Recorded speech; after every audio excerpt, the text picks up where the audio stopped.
A'udzu billahi mineşşeytanirracim. Bismillahirrahmanirrahim. Mээримдүү жана ырайымдуу Аллах Тааланын аты менен баштайм. Урматтуу жигиттер, эң биринчи силер менен тааныша кетели. Менин атым Аладдин Исламидинов. Өзүм кызматым имаммын. 11 жылдан бери имам болуп жүрөм. Бул жакта силерге жакын жерде, Новопокровкада, Ахмат мечитинде. Анан көп жылдан бери, бир 7-8 жыл болуп калды. Ушул департаментте роталарда руханий сабактарды өтүп жүрөм. Өзүм кесибим боюнча 2 дипломум бар. Биринчиси Кыргызстан Ислам университетин аяктаганмын шарият жаатында. Экинчиси эл аралык Кувейт университетин бүткөнмүн. Дипломатмын, международник деп коет орусчасы, дипломат кыскасы. Ушул биз баягы эл арасындагы мамилелерди жакшыртуу боюнча кесибиз ушундай да.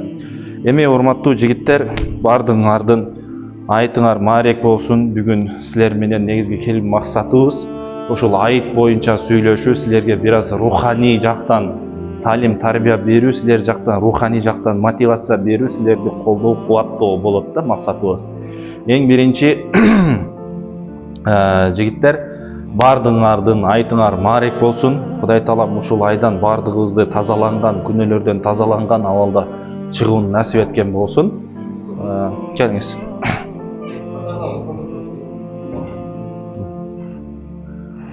Чыгарыңыз. Эң биринчи айт деген эмне? Айт деген сөз каяктан келип чыкты? Айт деген сөз бул араб тилиндеги бизде айт деген сөздөн келип чыкканда, айт дегени бул эмне? Майрам деген сөз. Майрам деген сөз. Пайгамбарыбыз саллаллаху алейхи ва саллям эмеге келгенден кийин, Меккеден Мадинага көчүп келгенде, мусулмандарда ошого чейин адамдарда 2 майрамы бар эле. Ошонун бирөөсү Норуз майрамы дейт, жана башка дагы бир майрамы бар болчу.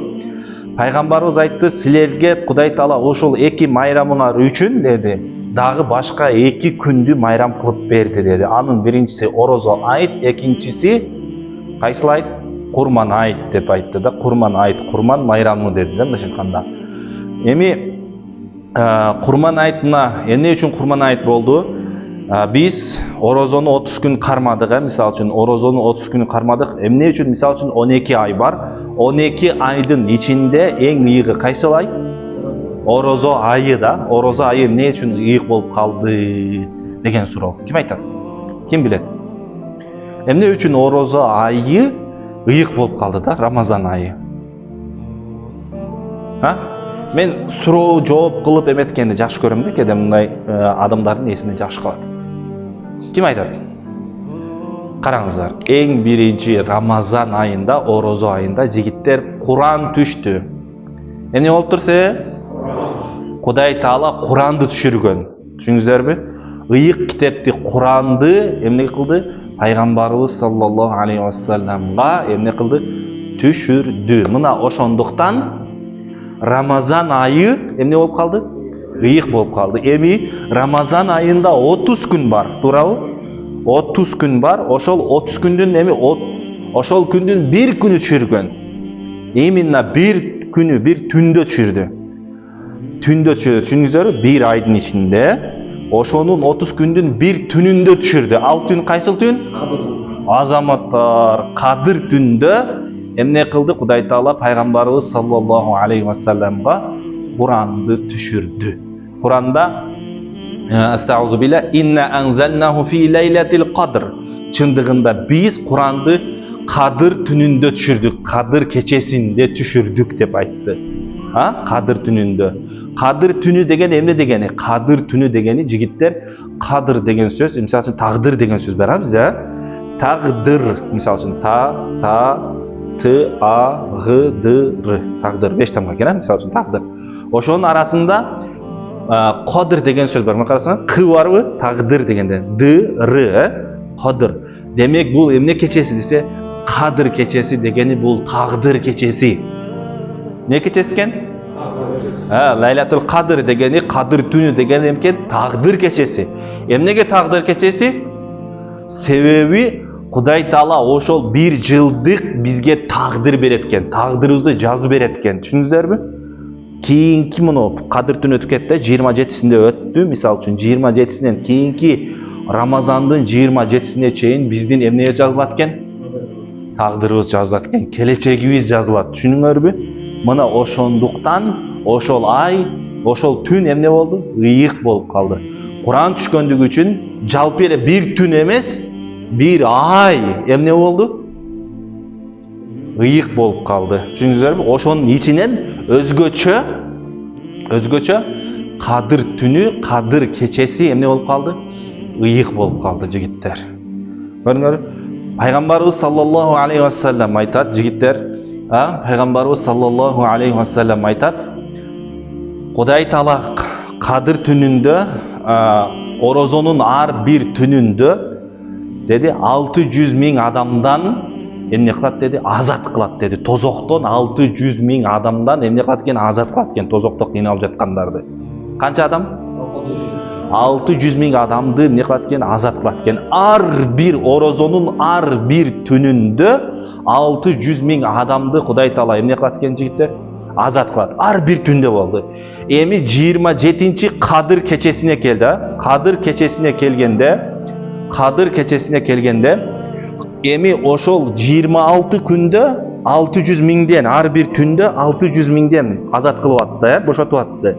Эми Кадыр түнгө келгенде ушуга чейин канча кылган болсо, ошол 26 түндө канчаны кылган болсо, ошонун бардыгын Кадыр түнү дагы ошончо количествоны, санды кошуп азат кылат экен. Ошондо биринчи күнү 600 000ди, экинчи күнү 600 000ди эметтиби? Ошонун бардыгын 26 күндөгүнү топтоп туруп, Кадыр түнүндө ошончо санды эме кылат экен, дагы азат кылат экен. Буну мен санап чыктым. 16 миллион 200 000 адамды Кадыр түнү эмне кылат экен? Кадыр түндүн урматы үчүн 16 миллион 200 000 адамды тозоктон Аллах Таала куткарып бейишке чыгарат экен. Түшүндүңүздөрбү? Эми дейт, айт күнү болду го. Айт күнүндө Кудай Таала ошол дагы мисалы үчүн 26 эме болду. 26 күн мисалы үчүн 600 000ден куткарып келди, тозоктон куткарды. Кадыр түнү дагы канча? 16 миллион 200 000ди куткарды тозоктон. Эми айт күнү болгондо дагы ошончо сандагы кишини, адамдарды дагы эмне кылат экен? Айт күнү тозоктон куткарат экен. Айт күнү жер бетине периштелер түшөт экен, жигиттер. Ошон үчүн бири-бириңерде бир тарыныч калган болсо, бири-бириңерге абида боло турган болсо, бири-бириңерди капа кылып койгон болсоңор, бири-бириңерге ыза берип койгон болсоңор, бири-бириңердин көңүлүңөрдү оорутуп койгон болсоңор, сөзсүз бири-бириңерден кечирим сурагыла. Себеби мына бүгүн акыркы күнү болуп атат, айт күнү болуп атат, жигиттер. Кудай Тааланын периштелери түшкөн күн. Кудай Таала эмне кылат? Бири-бириңерди капа кылган болсоңор, бири-бириңерден кечирим сурасаңар, сөзсүз силерди кечирет. Эми пайгамбарыбыз саллаллаху алейхи ва саллям ушундай айт намазында минбарга чыгып кетип атат да. Минбар деген о трибуна. Трибуна деген трибунада негизи баягы мечитке барып карасаңар, мечиттеги трибуналарда тепкичтери болот да, мындай үчөө, экөө, мындай үчөө же төртөө болот да, мисалы үчүн. Пайгамбарыбыз саллаллаху алейхи ва саллям биринчи кадамын койду эле, биринчи тепкичке бутун койгондо амин деди да. Экинчи тепкичке койгондо дагы кайра амин деди. Үчүнчү тепкичке койгондо дагы амин деди, дагы отурду да. Анан сахабалардын арасынан Муаз ибн Жабал деген сахаба таң калды дагы. Алланын элчиси, сиз бул амин дегениңиздин сыры эмнеде деди. Амин дегениңиздин сыры эмнеде деди. Эми баягы пайгамбарыбыз амин деген бул өзү бир дуага айтылат го. Мисалы үчүн бирөө орозоңуз кабыл болсун десе амин деп коебуз го, мисалы үчүнчү, Мисалы үчүн жакшылык болсун дайыма десе амин деп. Ошондой болсун деген сөз да. Кабыл кылсын деген сөз. Пайгамбарыбыздын амин дегенине таң калды дагы. Анан сурады да, бунун сыры эмнеде? 3 жолу сиз амин дедиңиз деди эле. Пайгамбарыбыз саллаллаху алейхи ва саллям айтты. Жебрейил периште келди дагы, периште келип туруп пайгамбарыбызга айтты да, Мухаммад деди. Мухаммад, ким Рамазан айында деди, Рамазан айына кирсе, бирок мүмкүнчүлүгү болуп туруп, ден соолугу болуп туруп, орозо кармабай ушул айда мүмкүнчүлүктү кетирип алган болсо, анда тозокко түшсүн дедиле. Пайгамбарыбыз айтты, Кудай Таала мындан сактасын. Жана Кудай Таала мындан сактасын деп периште айтканда, пайгамбарыбыз эмне деди? Амин деди да. Эми ким ден соолугу болуп туруп, ушул айга кирип бирок орозо кармай албаган болсо, кандай өкүнүч да, мисалы үчүн. Ооба. Кандай өкүнүч. Келиңиздер. Кандай өкүнүч. Эми бирок силер тилекке каршы, мисалы үчүн силер орозо кармаган жоксуңар, менче. Ооба. Силер кызматтасыңар. Эми мындан кийинки орозого чейин чыгасыңар буюрса, бул жактан туурабы? Көпчүлүгүңөр кызматтан чыгасыңар. Эми мындан кийинкисинде Кудай буюрса тутамын, орозо кармайм деп ниет кылгыла, жигиттер. Анан мына эми биринчи аминде эмне деди? Орозо айын көрүп туруп, орозо айына мүмкүнчүлүгү болуп туруп, ошону көрүп, бирок орозо кармабаган адамга деди, кандай өкүнүч деди да. Экинчи амин дегенде, сен эмнеге амин дедиң дегенде, пайгамбарыбыз айтты, ким ата энеси тирүү болуп туруп, же экөөсүнүн бирөөсү тирүү болуп туруп, ошолор тирүү турган кезде ошолордун ыраазычылыгын алып бейишке кире албаган болсо, ал анда тозокко түшсүн деди. Кудай мындан сактасын деп кайра эмеден айтты да, периште. Кудай мындан алыс кылсын дедиле, пайгамбарыбыз эмне деди? Амин деди да, көрдүңүздөр. Демек ата энебиз тирүү туруп, же экөөсүнүн бирөөсү тирүү туруп, ошолордун ыраазычылыгын ала албай турган болсок, эмне экен? Кандай өкүнүчтүү да, жигиттер. Ошон үчүн бул орозодо өзгөчө 3 нерсени айтып атат. Биринчиси эмнени айтты? Орозо кармабаганды айтты. Экинчиси эмнени айтты азыр? Ата эненин ыраазычылыгын айтты да. Демек, мына айт намазы чыгып кетип атат. Мына айт намазы бүттү, жигиттер. Айт бүгүн эгерде мүмкүнчүлүк болгон болсо, мына бүгүн жекшемби экен, телефон болсо, мисалы үчүн эгерде көңүлдөрүн ортуп койгон болсоңор, эч качан уялбагыла. Кечирим сурагандан уялбагыла, мисалы үчүнчү. Кечирим сурагандан апаңардын, атаңардын көңүлүн көтөргөндөн эч качан уялбагыла. Апаңарды барып кучактап, же болбосо мисалы үчүн атаңардын колун кармап, мисалы үчүн мени кечирип коюң деп айткандан уялбагыла. Себеби эч качан кайра бул мүмкүнчүлүк кайра келбейт да. Мен азыр апам бар, Кудайга шүгүр, бирок атам жок. Мен атам, ошондой мен онлайн сабак берет элем, жигиттер. Онлайн сабак берет элем, сабак берип атат элем, ушундай. Атам чалып калды да, баягы сабак берип аткан жерден телефондун үстүнө чалып калды. WhatsApp'тан аны кирип видео кызып мен, "Эй, балам, кандайсың, жакшысыңбы?" деп колун көтөрдү. Ушундай апам алдымда турат экен, апам аркасынан ушундай деп, "Кандайсың балам, жакшысыңбы?" деди. "Ата, мен кийин чалам" деген сөздү айттым. Болду, ошондон кийин мен атамды көргөн жокмун. Тирүү акыркы көргөнүм ошол болду. Балам, кандайсың деп видео звоноктон айтты. Болду, ошондон кийин мен айттым да, жигиттер, бир нерсени түшүндүм. Эгерде силерге мисалы үчүн бир нерсени түшүндүм. Кандай жумушуң болсо болсун, сен апаң сүйлөп турган кезде, атаң сүйлөгөн кезде, башка дүйнөнүн бардык жумушун токтотуп кой. Бирок атаң менен сүйлөш, апаң менен сүйлөш, атаңа убакыт бөл экен да. Өткөндө Садыбакас Доолов деген устаз бар, ошону айтып атат да. Ошондон сурап атат да. Сиздин бир өкүнүчүңүз, мындай жүрөгүңүздө калган өкүнүчүңүз же баалуу нерсеңиз эмне экен десе, мен дейт, эң сонун отуруш дейт, дүйнөдөгү апам менен 1 саат же болбосо 2 саат отуруп койгонумду эч бир адам менен отургандай мындай ыйык эмес дейт да. Дүйнөдөгү менмин деген психологдун жанында дагы отурсаң дагы апаң менен, же президенттин жанында отурсаң дагы апаң менен 1 саат отурганга жетпейт экен деп атат. Көрдүңөрбү? Чындап эле. Мен мисалы үчүн көз жашымды деле силерге көргөзсөм болот эле. Негизи жүрөгүмдөн азыр мисалы үчүнчү, жүрөгүм айтканда мен аябай өкүнүп эме турам, бирок эркек кишиге мен мисалы үчүн силер жоокерсиңер, силерге келип көз жашым көргөзгүм келген жок. да, мисалы үчүнчү. Куранда айтат: "Ва ма ашку басси ва хузни илаллах". Мен дейт, кайгымды бир гана Кудайга айтам дейт да. Ошон үчүн эркек киши бир гана Кудайдын алдында көз жаш төгүш керек деген позициядамын да.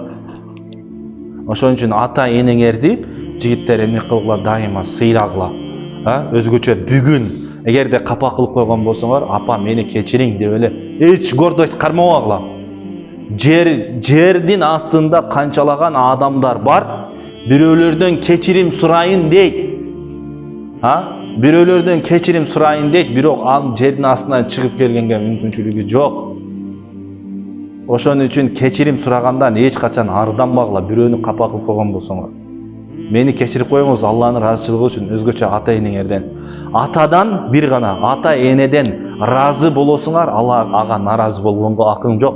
Ата энеден кубанасың, ага кайгырганга, баягы аны эметип кайгыртканга акың жок.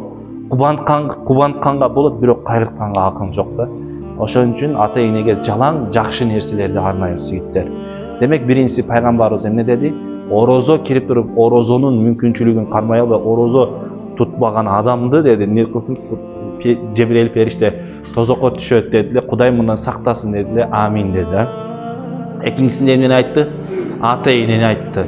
Эми үчүнчүсүндө, үчүнчү тепкичке пайгамбарыбыз саллаллаху алейхи вассалам бутун койгондо амин деди. Жебирейил периште эмне деди?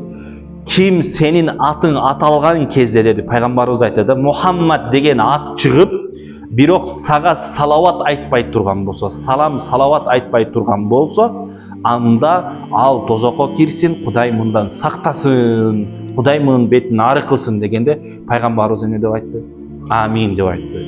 Пайгамбарыбыз Мухаммад деген ат чыккан кезде эмне дейбиз?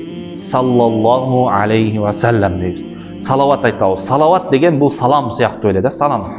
Салават деген бул мисалы үчүн бизден салават деген ошол мен ага пайгамбарга салам айтам, салават айтам, тынчтык каалайм деген мааниде.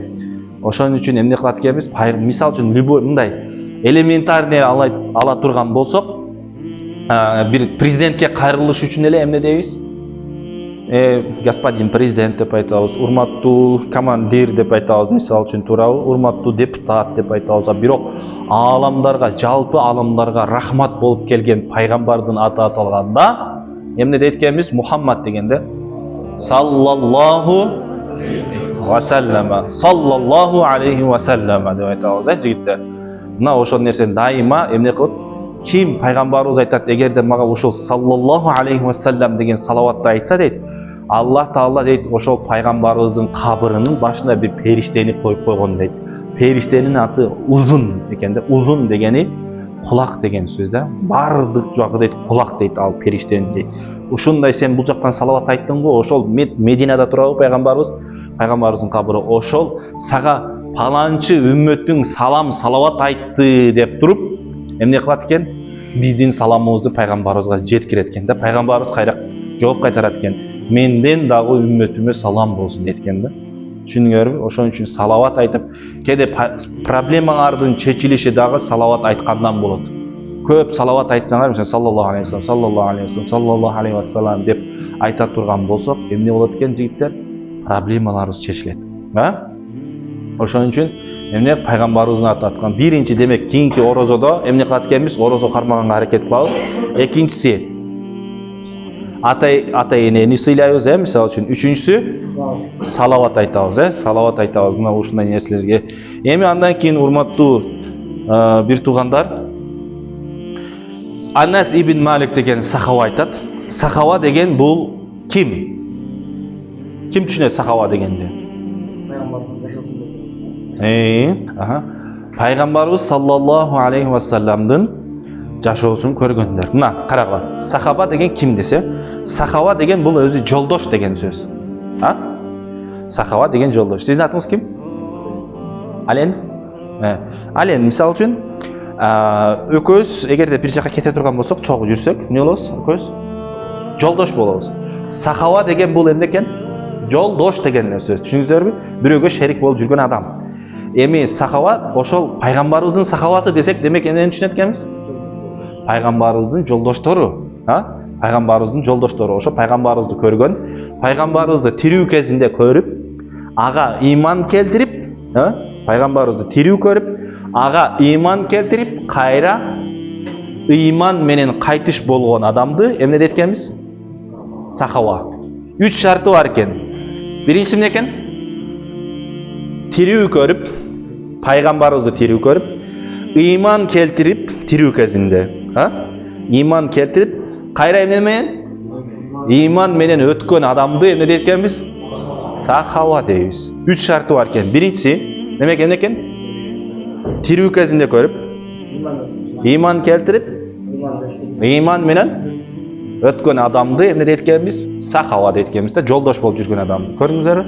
Демек эгерде кээ бирөөлөр болгон, пайгамбарыбызды көргөн, бирок сахаба болгонго үлгүргөн эмес. Неге? Пайгамбарыбызды көрдү, бирок эмне кылган жок? Иман келтирген жок. Ал адамдарды сахаба дейбизби? Жок. Сахаба дебейбиз. Ал андай адамдарга сахаба деп айтылбайт. Түшүндүкпү? Сахабалар. Мына демек сахаба деген бул түшүндүңөр. Анас ибн Малик деген сахаба айтат: "Сенин жашооңдо дейт, адамдын жашоосунда 5 майрам бар" дейт. Канча майрам экен? 5 майрам дейт. Биринчиси күнөөсүз өткөргөн ар бир күнүң сен үчүн майрам дейт. Эмнесиз? Күнөөсүз өткөргөн ар бир күнүң эмне экен? Биз үчүн майрам экен да жигиттер. Күнөөсүз өткөргөн. Экинчиси, иман менен өлгөн күнүң, иман менен жан берген болсоң, бул сага эмне экен? Майрам экен. Үчүнчүсү, Сырат көпүрөсүнөн дейт. Сырат көпүрөсүн билесиңер, Түшүнөсүңөрбү? Бая Кудай Таала мындай кылдай ичке болгон көпүрөдөн өткөрөт экен да. Ошол көпүрөдө кимде амалдары жакшы болгон болсо, ким курмандык кылган болсо, өзгөчө ошол көпүрөдөн дейт, ким курмандык кылган болсо, кой сойгон болсо дейт да, ошол курмандыктары сактап калып, ошол көпүрөдөн эмне кылат дейт? Алып өтөт дейт. Түшүндүкпү? Көпүрөдө кылдай ичке болгон болсо, Сырат көпүрөсүнөн аман эсен өткөн күнүң бул майрам күн дейт. 3-үнчү күн. Эми 4-үнчү күн тозоктон кутулуп бейишке кирген күнүң майрам күн дейт. 5-инчиси кайсыл күн десе, 5-инчиси Кудай Тааланын жамалын, Кудай Тааланын жүзүн көргөн күнүң майрам күн дейт. 5 майрам күн бар экен. Түшүндүңөрбү? Мына Анас ибн Малик радиаллаху анху айткан 5 майрам күн. Демек биз кеде эме кылабыз, кеде майрам десе башкача майрамды ичкен, чеккенди түшүнөбүз. Мисалы үчүн түтөтүп отурган болсок, ошону майрам деп түшүнөбүз. Бирок бул сахаба эмне деп атат? Күнөөсүз өткөргөн күнүң майрам деп атат. Иман менен жан берген болсоң майрам деп атат. Сырат көпүрөсүнөн өткөн болсоң аман эсен, бул күн майрам сага. Тозоктон кутулуп бейишке кирген болсоң майрам. Кудай бейишке киргенден кийин Кудай Тааланын жамалын көргөн болсоң майрам болот дейт. Ошон үчүн бейиште дайыма дейт жума күнү майрам болот дейт. Кайсы күнү? Жума күнү дайыма майрам болот экен. Аллах Тааланын жамалына, Аллах Тааланын нуруна барып карашат экен да бардык адамдарчы бейиштечи. Аллах Тааланы бул дүйнөдө Кудай Тааланы көрө албайбыз, аркы дүйнөгө бейишке барганда бирок Кудай Тааланын жүзүн көрөт экенбиз, Кудай Тааланын жамалын көрөт экенбиз. Ошондо ошол Кудай Таалага кароо эмне болот экен? Майрам болот экен жигиттер. Карасаңар, Кудай Тааланын нурунан алып. Эгерде Кудай Таала биздин жүрөгүбүзгө нур бере турган болсочу ушул дүйнөдөчү, кандай сонун жашайбыз. Мисалы үчүн өзү караңгылыкта жашаган өзүнчө бир жаман нерсе да. Караңгылыкта жашаган. Мисалы үчүн светти өчүрүп койсо деле силер чыдайсыңарбы? Түнкүсүн свет жок болсо такыр. Не болуп кетесиң? Кысылып кетесиң, туурабы? Кысылып кетесиң, убакыт өтпөйт, мисалы үчүн, туурабы? Мына Кудай Таала ошол нур бере турган болсо, нур эмне менен келет? Життер. Нур иман менен келет, нур ислам менен келет жүрөгүңөргө. Түшүнөсүңбү? Кудай Таала Кур'ан-ы Каримде айтат: Afaman sharahallahu sadrahu fahuwa ala nur lil islam fahuwa ala nurin min rabbih. Kimdin жүрөгүн Кудай Таала исламга ачкан болсо, иманга ачкан болсо, ал Кудайдан келген нурдун үстүндө болот дейт. Эми сен Кудайга аябай жакын боло турган болсоң, Кудай Таала сени неге бөлөп коет экен? Нурга бөлөп коет, жигиттер. Нурга бөлөп коет. Эми ал Кудай Таала берген нурга ким тие алат? Эч ким тие албайт. Түшүнүңөрбү? Ошон үчүн жигиттер эмне кылгыла? Иман менен өзүңөрдү күчтүү кылгыла.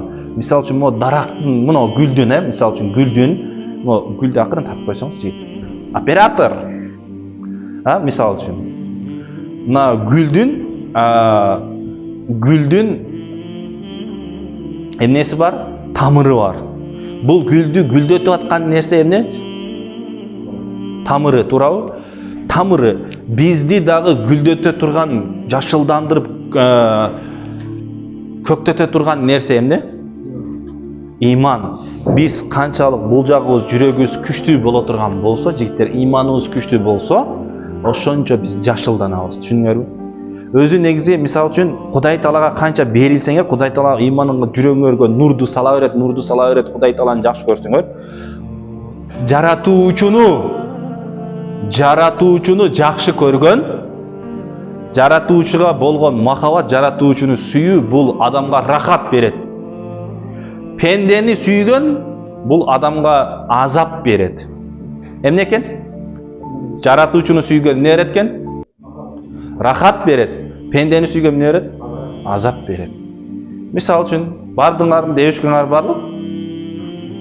Сүйгөн жигит, сүйгөнүңөр бар, мисалы үчүн. Сүйгөнүңөр бар, кыздарыңар бар, мисалы үчүн, туурабы? Же болбосо көз астыңарга алганыңар бар. Аны ойлоп атып, азыр бул жакта жүргөндө, мисалы үчүн, ага ким тийишип койду экен? Кимге повод берип койду экен деп, мисалы үчүн, тыйсыздана бересиң, туурабы? Мен баргыча башка бирөөгө тийип кетпейби экен деп, мисалы үчүн, ойлоно бересиң. Пенденин сүйүүсү, жигиттер, ошондой да, пенденин сүйүүсү адамга азап бере берет. Жаратуучуга болгон сүйүү эмне берет? Рахат берет да. Кудай Таалага силер канча жакындап аны сүйө берсеңер, Кудай Таалачы силердин жүрөгүңөргө ошончо нур берет, ошончо жакшылык берет, ошончо жолуңар ачык болуп кете берет да. Пендеге канча берген сайын, пендеге силер көңүлүңөрдү бөлүп, Кудай Тааланы таштап пендеге кеткениңер сайын, биринчиден пенде силерден алыстап кете берет, Кудай дагы алыса берет да. Ким дейт? Кимди Кудай Таала жакшы көрө турган болсо, мисалы үчүн ким дейт? Хадис айтат да, ким Аллах Таалага беттенип, Аллах Таалага багыт ала турган болсо, мисалы үчүн, Кудай Таалага багыт ала турган болсо, Кудай Таала момундардын, мусулмандардын жүрөгүн ал пендеге багыт алдырып коет дейт. Багыттап коет дейт. Түшүнүңөрбү? Сен канчалык Кудай Таалага жакындап, мисалы үчүн, Кудай Таалага направление алып багыттап кете берсең, Кудай Таала сени жакшы көрө турган болсо дейт. Мусулмандардын жүрөктөрүгө дагы сен ошончолук сүйкүмдүү болуп кете бересиң дейт. Түшүнүңбү? Сен Кудай деп турсаң, Кудай Таала сага ал сүйгөнүңдү жөн эле берип коет. Сен артыңдан чуркатып коет. Сен баягы күчүктөй болуп, анын артынан чуркап калгандыгыңа байланыштуу, Кудай Таала дагы сени аны не кылып калып, ошол чуркаганыңды дагы көбөйтүп коет да. Себеби сен кимдин? Жаратуучунун эмес, жаратылган маклуктун артынан эмне кылып жүрөсүң? Чуркап жүрөсүң да. Мен эмеге барып келгенден кийин, жигиттер, Меккеге барып келгенден кийин, умрага барып келгенден кийин, жакында эле барып келдим, 1 ай болуп калды, 1,5 ай болуп калыптыр. Ишенсеңер, барып келгенден кийин түшүндүм да, бир гана адам Кудайдын махабатын издеш керек экен да. Сен жагына турган бир гана зат, ал Кудай Таала экен да, Аллах Таала экен да. Көрсө биз пендеге жагынып, башкага жагынып жүрө берет экенбиз да. Анан биз жагына турган зат бир гана Кудай Таала экен да. Ошон үчүн жигиттер, кээде Кудай Таала мисалы үчүн силердин жакшы көргөн инсаныңарды эмне үчүн бербейт десе, себеби Кудай Таала кызганат экен да. Кудай Таала кызганып, силер ошол адамды Кудайдан артык көрүп койсоңор, Кудай Таала силерге бербей коет экен да. Ошон үчүн неге? Сен сага аны берип койсо, эртеден кечке сен Кудай менен эмес, башка пенде менен алек болуп калмак экенсиң. Түшүнүңөрбү? Ошон үчүн ким болбосун, ата энеңер болобу, башка бир тууган болобу, досуң болобу, же аялың болобу, аны Кудайдан артык көрбөш керек. Түшүнүңөрбү? Биринчи сүйүүбүз кимге болот экен? Кудай Таалага болот. Андан кийинки сүйүүбүз пайгамбарыбызга болот. Түшүнүңөрбү? Эмне үчүн пайгамбарыбызга болот? Пайгамбарыбыз саллаллаху алейхи ва саллям айтат, ким дейт, мени өзүнөн, ата энесинен, бала чакасынан, дос жарларынан, бардык адамзаттан, жалпы махлуктардан артык көрмөйүнчө толук мусулман, толук момун боло албайт дейт. Түшүнүңөрбү? Эмнеге?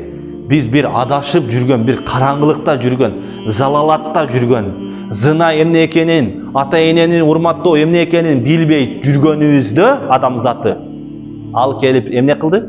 Бизге ата энени сыйлаганды үйрөттү, туурабы? Тозок бейиш бар экенин үйрөттү, жакшылык жамандыкты үйрөттү. Бардыгын бизди караңгылыктан эмнеге чыгарды? Жарык нурга чыгышыбызга пайгамбарыбыз себепчи болду. Ошон үчүн ата энебизден дагы, бир туугандарыбыздан дагы кимди жакшы көрөт экенбиз? Пайгамбарыбыз саллаллаху алейхи ва саллям жакшы көрөт. Пайгамбарыбыз саллаллаху алейхи ва саллям сен аны ойлогон деле жоксуң.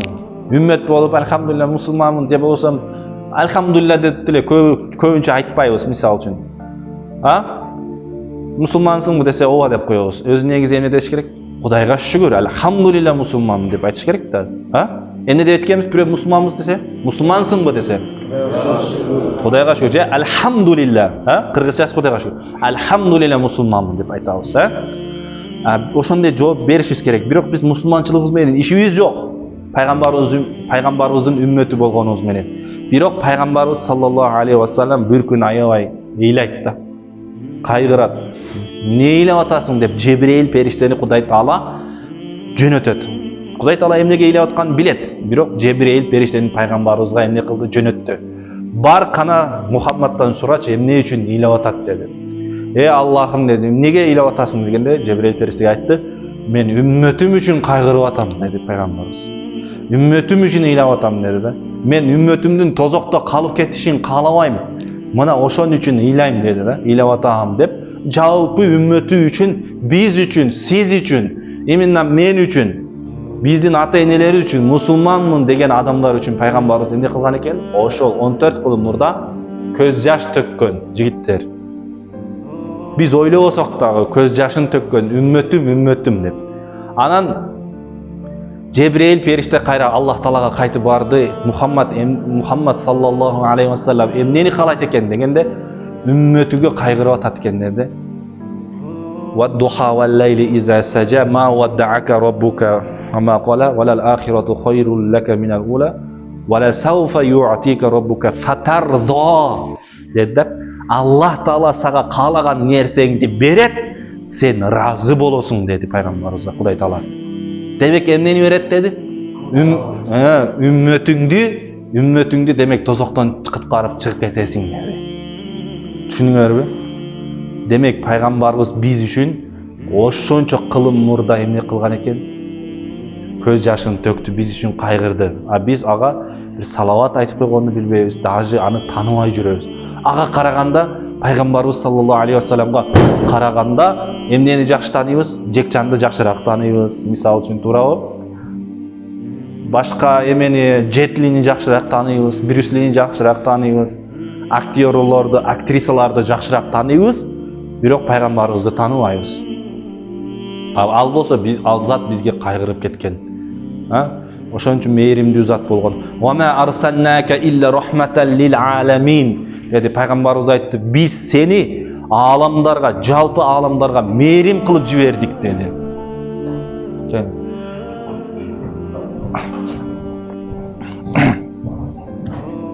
Пайгамбарыбыздын мээрими ушундай болгон экен, жигиттер. Бир күнү мечитке кирип, бир араби деген мына азатка саватсыз деп коет да, мына бизде деле коомчулукта саватсыз адамдар бар го. Араби деп коет, чөлдө жашаган адамдар баягы эми бизде айтып коет да, айылдык экен деп коет да, ошондой да, мындай четте жашаган бирөө келип туруп мечиттерге мурда палас салынган эмес, анча мынча палас жетпей калган. Мисалы үчүн тетиги ылдый жагындачы кире бериштинде кирип Араби деген ошол сабатсыз кирип алып мечитке сиет экен да. Мечитке зара ушатат. Зарасын чыгарып сыйып атканда сахабалар, пайгамбарыбыздын жолдоштору эмне ачуусу келди да. Деди, азыр туруп мога көргөзөбүз деди да, мындайча айткандачы. Пайгамбарыбыз айтты, жөн койгула деди. Жөн койгула деди. Бунун барып зара кылган жериге чака менен суу алып келип сууду төккүлө деди. Суу чачкыла деди. Көрдүңөрбү? Пайгамбарыбыз эмне болгон? Ушундай мээримдүү зат болгон. Мээримдүү пайгамбар болгон. Пайгамбарыбыз ушундай мээримдүү болгон. Мисалы үчүн анын мамилесин бирөө көрүп туруп эле жакшы көрүп калганда. Бир аял пайгамбарыбызды жаңы пайгамбар болуп келген кезинде бир аялга жардам берет экенде, чатырын көтөрүп жардам беришет экен, орнотуп берет да, эртеден кечке жардам берип туруп, анан кийин айтат экен да.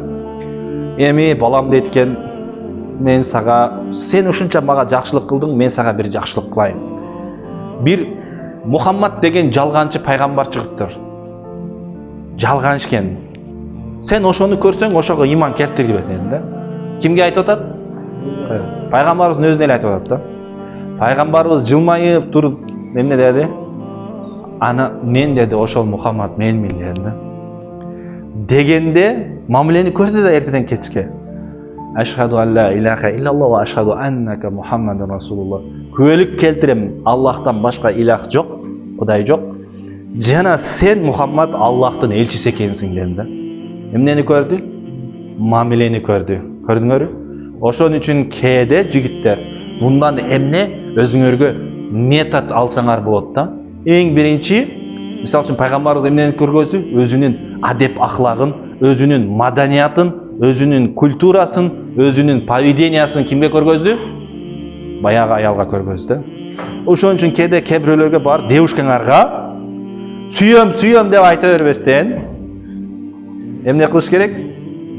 Жакшы жагыңарды көргөзгүлө, адеп ахлагыңарды көргөзгүлө, бир адамдын эмнесин алмакчы болсоңор, көңүлүн алмакчы болсоңор, эмне кылып өзүңөрдү жакшы жагыңарды көргөзүп туруп, андан кийин каалоо тилегиңерди айтсаңар, анан эме болот. Эмне болот? Анан алар да силерди кабыл алат да.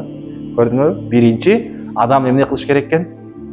Адеп ахлагын көргөзсө, силер деле менин жакшы экенимди көргөнүңөрдөн кийин, андан кийин мага ишене баштайсыңар да, туурабы? Азыр дароо эле мен келгенде койчу бул ким дейсиң да, туурабы? Доверие пайда болот, мисалы үчүн адамдын адеп ахлагын көргөндөн кийин мына ушундай болот да. Анан айт күнүнө дагы тиешелүү жигиттер, пайгамбарыбыз саллаллаху алейхи вассалам ушул орозо айтында айт намаз окугандан кийин акырын эмеге чыгат экен да. Акырын чыкса, бир балдар, жаш балдар ойноп турган, бир бала ойнобой өзүнчө кайгырып отурат экен да. Кайгырып отурат. Анан пайгамбарыбыз саллаллаху алейхи вассалам жаныга барып, кайгырып атканда, пайгамбарыбызды көрбөй калат да. Баягы бала таныбай калат да, эми ойноп, монтип эки жагын карабай, пайгамбарыбыз келгенде бетине да карабайт да, ойноп атат. Бала, эмне кайгырып отурасың? Деп пайгамбарыбыз саллаллаху алейхи вассалам сураса, баягы бала айтат, менин ишиң болбосун дейт да. Менин башыма келген кайгы сенин дагы башыңа келсе, анда сен деле ушинтип отурмаксың дейт да пайгамбарыбызгачы, билбей. Анан кийин пайгамбарыбыз айтат да, эмне болду десе, менин атам дейт, казатка чыгып, согушка чыгып, казатта кайтыш болуп кетти. А мыноо балдар болсо, мына айыттап, ойноп күлүп, жаңы кийимдерин алып, жаңы кийимдерди кийип деп айыттап, майрамдап жүрүшөт. А менин атам жок деп кайгырып отурат да. Пайгамбарыбыз саллаллаху алейхи вассалам дагы да баягы бала биле элек да пайгамбарыбыз экенин. Анан айтты, сен разы болосуңбу? Пайгамбар сенин атаң болушун. Айша энебиз айтты да, пайгамбарыбыздын аялы. Айша сенин апаң болушун. Али радиаллаху анху сенин акең болушун. Хасан менен Хусайн сенин бир туугандарың болушун. Фатима сенин эжең болушун каалайсыңбы? Дедиле, баягы бала пайгамбар экенинди билип калды да. Деди да, эми Али пайгамбар деп атат деди дагы. баягы бала сүйүнүп кетти да, кубанып кеткенинен эмне деди? Кантип эле? Деди да. Кантип эле макул болбойбу? Макул болом да деп пайгамбарыбызды эме кылды? Пайгамбарыбызды кучактап калды. Пайгамбарыбыз дарроо баягы баланы алды дагы үйгө алып кирип туруп, баягы балага жаңы кийимдерди берди. Курсагын тойгозду дагы, кайра алып чыгып туруп, кайра ойноду. Кайра жаш балдарга кошулду. Аябай кубанып чыкты да баягы балачы. Кубанып чыккандан кийин баягы балдар таң калды да. Эй деди, сен жана эле кайгырып, ыйлап отурбайт белең, кийимим эски, кийимим жыртык деп айтып атпадың беле дегенде, мен жана жетим элем. Эми мен аталуу болдум дейт да. Атасы ким болду? Пайгамбарыбыз саллаллаху алейхи вассалам болду. Баягы жерде дейт бардык жаш балдар аттиңай ушул казатка чыгып, биздин дагы атабыз каза болуп, шейит болуп, бизге дагы ушул пайгамбар атабыз болуп калса канале деп эмне кылып калышты? Арзу кылып калышты да. Арзу кылып калышты. Көрдүңөрбү? Анан пайгамбарыбыз саллаллаху алейхи вассалам кайтыш болгондо пайгамбарыбыздын кабырында туруп баягы бала ыйлады. Пайгамбарыбыз кайтыш болгондо мен деди, бүгүн деди, мына атам, өзүмдүн чыныгы атам өткөн кезде мен жетим болгон жок элем. Бүгүн пайгамбар өтүп, пайгамбарыбыз саллаллаху алейхи вассалам айтты, бүгүн чыныгы жетим мен мына чында бүгүн жетим болдум деди. Деп кайгырып ыйлаганда Абу Бакр радиаллаху анху аны бооруна басты дейт. Абу Бакр радиаллаху анху пайгамбарыбыздын досу, пайгамбарыбыздын орун басары, халифа. Түшүнүңөрбү? Эмне кылды дейт? Көрдүңөр мына. Пайгамбарыбыз саллаллаху алейхи вассалам кандай мээримдүү болгон, баягы баланы алып эмне кылды? Баягы баланы алып өзүнүн бооруна басты. Эме кылды, өзгө бала кылды, өзүнө багып алды. Мына ошондой эме кылып, бирөөнүн баласыга өзү негизи бирөөнүн баласыга баягы характерине чыдаш, бирөөнүн баласын бала деп, өзүңдүн каныңдан жаралбаган баланы бала кылыш, анын характерине, жаш баланын характерине, капризине чыдаш бул өзүнчө аябай кыйын да. Туурабы? Мисалы үчүнчү, эртең балалуу болсоңор көрөсүңөр, өзүңдүн даже башка бирөөнүн баласына эмес, өзүңдүн балаңа дагы чыдашың өтө кыйын да. А бирок пайгамбарыбыз саллаллаху алейхи вассалам кара, бирөөнүн баласына алып бала кылып, ага кийим кийгизип, эметип, кандай мээримдүү зат болгон. Ошон үчүн эмне кылгыла жигиттер? Ошон үчүн мамилебизди оңдошубуз керек, пайгамбарыбызды таанышыбыз керек жакындан. Пайгамбарыбыздын дагы бир окуясы жигиттер. Дайыма бир еврей көчөнүн көзү көрбөйт экен да. Пайгамбарыбызды көрбөй эле жолдун боюнда отуруп алып, ушундай кээ бир бизде аксакалдар да айылда отуруп алат го, мисалы үчүнчү.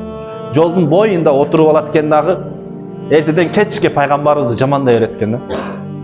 Пайгамбарыбызды жамандай берет экен, анан кыскасы жала жаап ар кандай сөздөрдү айтат экен. Бирок пайгамбарыбыз саллаллаху алейхи вассалам күндө келет экен дагы, ага тамак берет экен да. Тамак берет экен дагы баягы киши пайгамбарыбыздын колун кармайт экен да. Улам элечи мындай кылыпчы күндө кармайт экен да. Баягы киши экен деп, анан бир күн билбейт да, мен Мухаммадмын деп айтпайт, бирок ошондой жамандаса дагы келип күндө тамак бере берет. Күндө баягы киши колун кармап көрө берет да. Улам колун кармай берет. Билет да, күндө бир кол келет. Анан бир күн башка кол келет. Бир күн не келди? Да кармаса, баягы аксакал, көзү көрбөгөн аксакал кармаса, колу башка кол. Бираз эми катуураак экен да. Анан эмне болду? Кечеги колдор жок дейт экен да. Абу Бакр радиаллаху анху, пайгамбарыбыздын орун басары, досу, халифа Абу Бакр радиаллаху анху колун кармап туруп, бул мурдагы кол эмес. Сен кимсиң дегенде, мурдагы кол Мухаммад саллаллаху алейхи вассалам пайгамбар болчу. Ал кече аламдан өттү. Эми ошонун кылып аткан ишини мен кылайын деп сизге тамак алып келдим дегенде, баягы жерде баягы аксакал ыйлап жиберет. Мен бул инсанды, бул затты, пайгамбарды ушунчалык жамандап аткан болсом дагы эмне кыл деп мага тамак берип жүргөн экен деп туруп, Пайгамбарыбыз тилекке каршы пайгамбарыбыз кайтыш болгондон кийин эмне кылды? Ыйман келтирди. Мусулман болду. Көрдүңөрбү? Демек эмне кылыш керек экен жигиттер? Эң биринчи адеп ахлагыбызды эмне кылышыбыз керек экен? Оңдошубуз керек да. Көрдүңөрбү? Пайгамбарыбыз кандай зат болгонун таный билели. Анан бирде ушундай эметип кетип аткан экен. Пайгамбарыбыз ушундай исламдын баягы аяктап калган жылдары пайгамбарыбыз мындай кетип аткан болсо, мындай кетип аткан болсо, бирөө келеткен дагы артынан эмет эткен да. Ушундай тартат экен да. Бери келсеңиз, мен көргөзүп берейин да, мисалы үчүнчү. Мындай кетип атат да, ушундай кетип атканда, мо артынан келип туруп пайгамбардын артынан тартат экен да. Ушундай тартканда дейт. Мо кийими дейт. Келиңиз. Мейли Алла берсин. Пайгамбарыбыздын дейт жигиттер. Пайгамбарыбыз карасаңар, ушундай артынан келип тартат экен. Мухаммад, мага да Кудай берген нерселерден бер деп туруп тартат экен да. Ушундай тартканда кийими дейт айрылып дейт, могу жака келди дейт да. Отура бериңиз. Келгенде айрылып ушундай келгенде дейт артынан тартканда. Ушундай пайгамбарыбыз эмне кылат экен? Жылмайып туруп карайт экен да. Ушундай жылмайып туруп карайт экен. А биз болсок эмне кылат элек? Эмне деп туруп бастырасың да, туурабы? Мәссага деп туруп бир жагын көгөртө коесуң, болбой калды, экинчи жагын көгөртөсүң да. Келиңиз.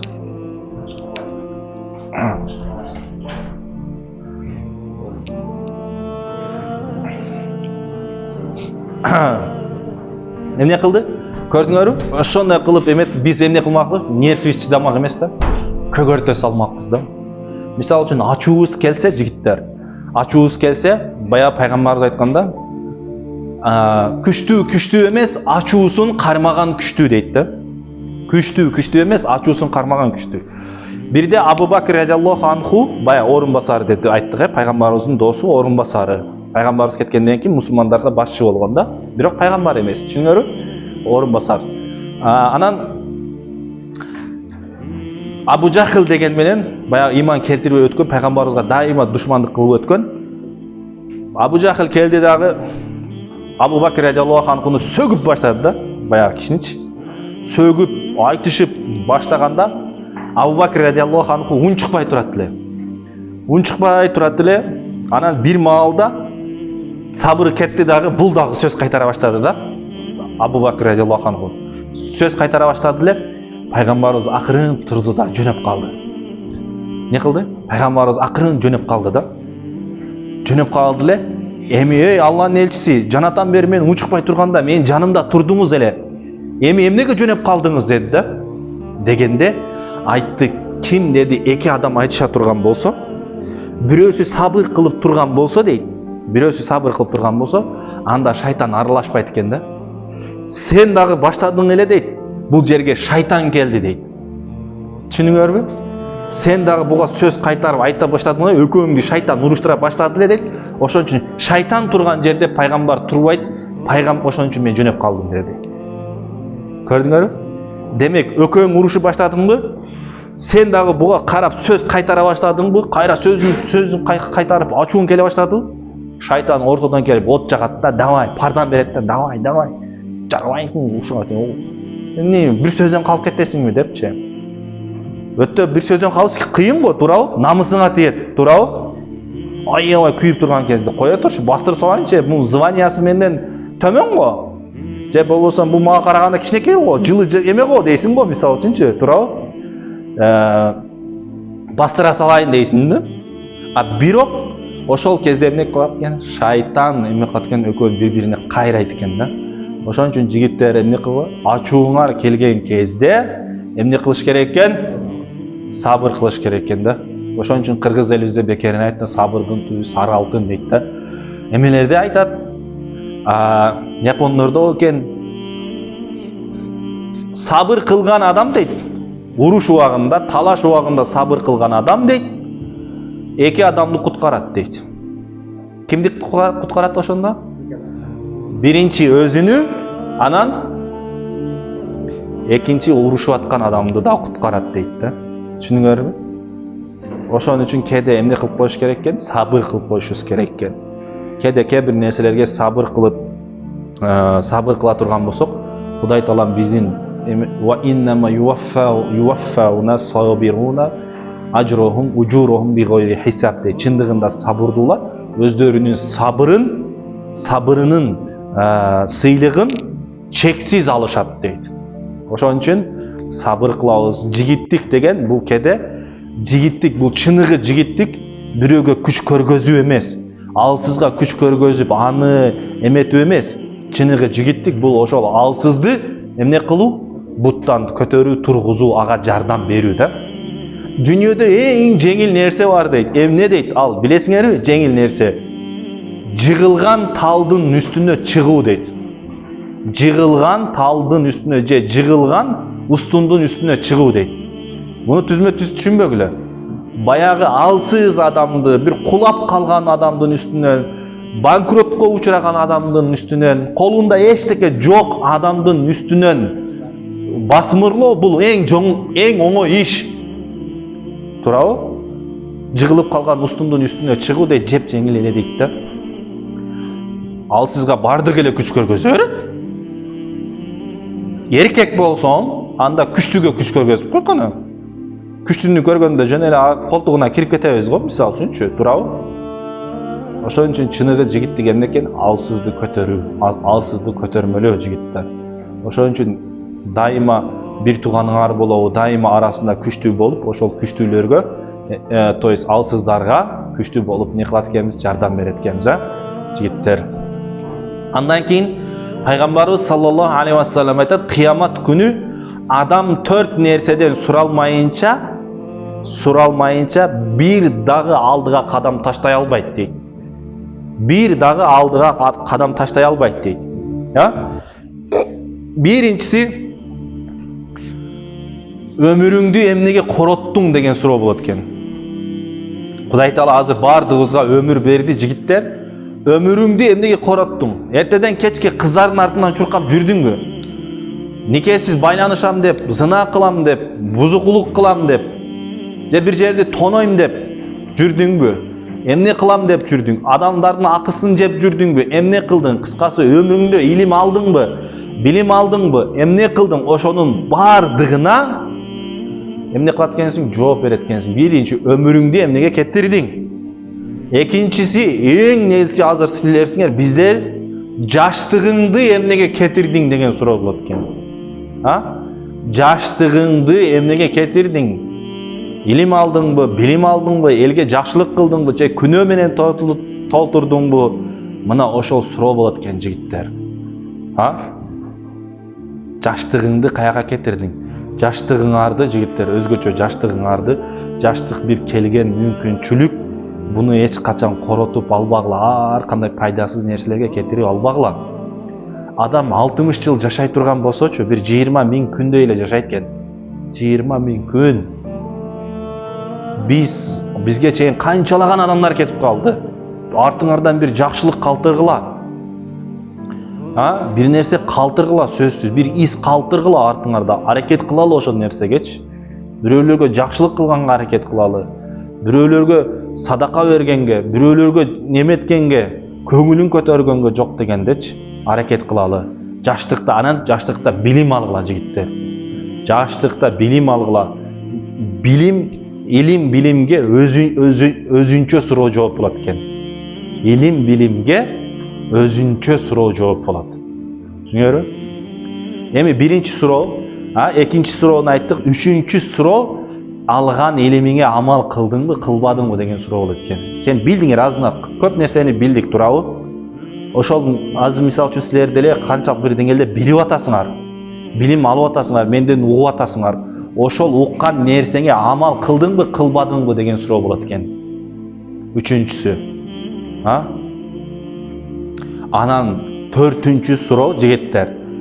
Байлыгыңды каяка сарптадың? Кудай Таала мүмкүнчүлүк берди, бир кездерде байлык берген, бир кездерде силерге бийлик берген, мисалы үчүнчү. Бийлик берет, эртең Кудай буйрса дагы бир жерде иштейсиңер. Ошону кантип колдондуңар? Ошону кантип эмне кылдыңар? Ошону кантип башкардыңар бийлик берген болсо, же байлык берди, ошол байлыкты каяка сарптадыңар? Эртеден кечке Наташанын аркасынан чуркадыңарбы? Же Алмагүлдүн аркасынан чуркадыңарбы? Каяка бардыңар? же мас болуп эртеден кечке ичип жүрдүңөрбү, чегип жүрдүңөрбү, эмне кылдыңар? Муна ошол боюнча да Кудай Таала отдельно байлыгыңар боюнча, чөнтөгүңө түшкөн акча боюнча да Кудай Таала эмне кылат экен? Сурак алат жигиттер. Ошон үчүн чөнтөгүңөргө түшкөн акчага, байлыкка бир гана байлыкты жакшы жолго жумшаганга аракет кылгыла, туура жолго. Жигиттер, Кудай буйрса. Эми ушуну менен эмемизди